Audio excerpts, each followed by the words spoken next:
هو فعلًا جسمنا بيمشي فيه كهربا؟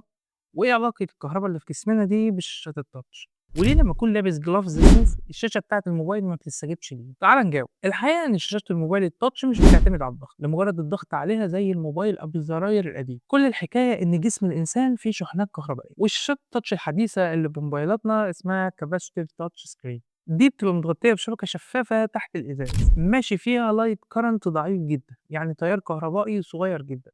ولكنه مستقر. أول ما صباعك بيلمس الشاشة جسمك بيتفاعل مع الشحنة الكهربائية في النقطة اللي أنت لمستها بالضبط. هنا بقى البروسيسور بتاع موبايلك بيلقط إن حصل دروب أو تغير في الكرنت بتاع الشبكة دي، فبيبدأ يسحب إحداثيات النقطة اللي حصل فيها التغير ده، وبعد ما يسحب الإحداثيات بينفذ الأوامر في جزء من الثانية. لو مش مصدقني هات أي حاجة عازلة وحاول تحرك بيها موبايلك، يعني هات هدوم أو ورقة أو أي حاجة تحرك بيها التاتش. صدّقني مش ولحد هنا أنا خلّصت، لو عاوز محتوى جميل زي ده فأنت لازم تتابعها.